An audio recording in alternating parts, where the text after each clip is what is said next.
Hello guys, welcome back to another episode of Rich Stories with D. So, today is a very bad day. It is a very horrible day in Texas, especially for the families of 19 children who woke up on the 24th of May, dropped their kids off at school, and they were like, I love you. I'll see you much later, baby. Have a good day. You know? And you believe so much that you just go pick your girl or your boy up within the next few hours, 8 hours. Only that it didn't happen from 19 of those parents today. The only thing they brought back home instead of their kids is their broken heart, a deep cloud of darkness, confusion, name it, and questions.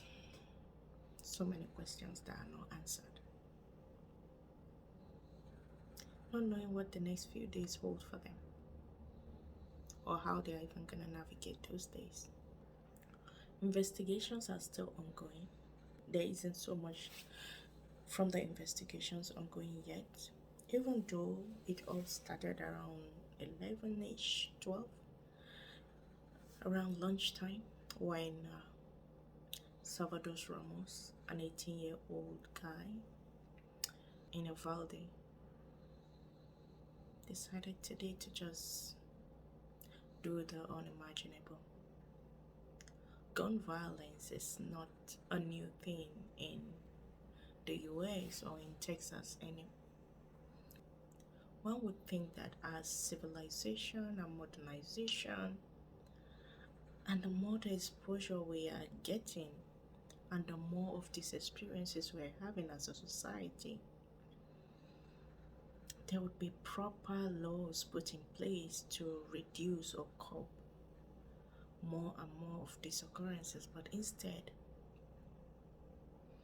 the reverse is the case. So, Salvador Ramos, an 18-year-old guy, had purchased 2 rifles for himself, and then you begin to ask these questions again. What is an 18-year-old doing with guns?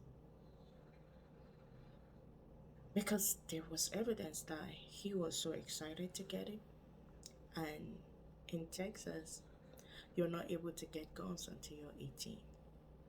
So if he's 18, that means he had only just gotten it within like a few months ago. So he got this gun. That means he must have been brewing or thinking about this idea for quite some time, but we don't know for how long. But it was obvious that he took up a step in trying to execute what it is he has in mind. So today just happened to be the day that it all went down. Sadly, the whole expression of whatever it was that he was feeling began with his grandma. It was reported that he went to his grandma's house, he shot the grandma, he left the grandma and drove in his car. Now, it's not clear if it was an accident or intentional, but he landed in a ditch very close to Robb Elementary School in Uvalde. And he got out of the car of the crash, and that was when he headed for the school. It was reported that he was wearing an armor on himself. He had a backpack on and the guns with him. He found his way into the school and he began to shoot. Unfortunately, 19 kids were dead from this single event, and he did that all by himself, without help. He succeeded in killing one teacher, but the law enforcement got there, well, as fast as they could, but it was already too late for those kids.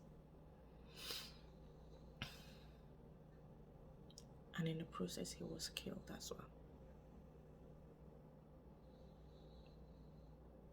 When is this ever going to stop? You know, with the way America is seen as, oh, that great country that doing all sorts of great things in the international eye, but still battling within itself with some issues that could easily be resolved. I believe that putting laws in place to make it very difficult for people to access guns will limit the amount of guns we have there in the hands of those who do not need it.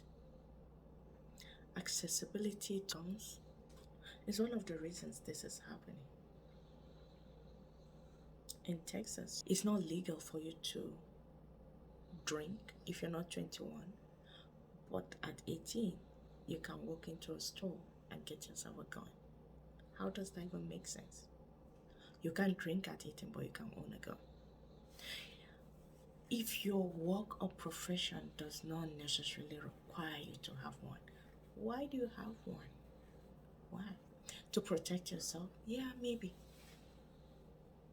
If the scrutiny and process that you need to go through in order to get a gun is very tedious, very rigorous, and it involves some kind of mental assessment to be sure you're not just getting it for a revenge mission or something of that sort, will it not be okay? Like, if you're a fully grown adult who again can lose it sometimes and use it inappropriately, I believe your maturity and the degree to which you will know how to use this gun will vary as compared to an 18-year-old. But again, oh, it's our right to do this, it's our right to do that. And then we still use those rights to destroy ourselves. This is like a classic example. So, like the legislation, the people who are supposed to put these laws in place, they are busy fighting each other or attacking each other directly or indirectly.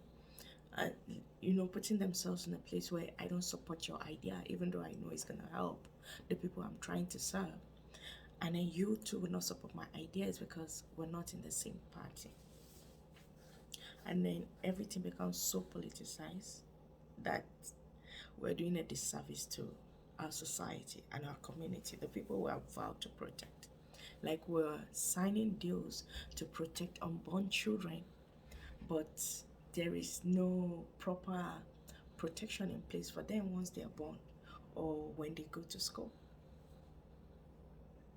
So why are we even protecting them in the womb in the first place, when there's no assurance that they will be protected when they go to school, or even in the mall or on the street?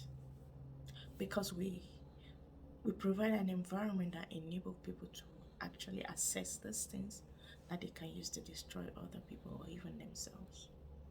That is why were there signs, were there symptoms that this guy was depressed? If yes, how could he have access to guns? How? That red flag thing that maybe parents, guidance, or teachers are supposed to look out for. How long has he been expressing things like isolation, violence, bullying, expressing that they want to hurt themselves or they want to hurt others? How could everybody around this boy have missed it and not get him the help that he needs? And here we are today, like on a monthly basis, we have to talk about the people who are losing their lives only because they have a weapon that they are not qualified to be using. How long? Those innocent kids, their parents, their families, even the other kids that are survivors, their lives are not going to be the same. The trauma, you see your friends die right in front of you, and you're not even sure if you're going to make the next minute. don't deserve to go through that. Our education system should be a place where you drop your kids and you feel confident that you come back and get them. Not that you drop your kids and you're not just sure anything can happen. Are we supposed to keep our kids at home and they don't get to make it to school because it's no longer safe? No. Education is like one of the basic human rights that any society can give to kids. But if we are not even able to do that well, then what are we even doing in the first place? What are we doing? For goodness sake, these children, they're preparing for their graduation. It happens in 3 days. The whole school year is supposed to end. And then this happens yet again. And this is just okay, it's just one of those things. We can do better.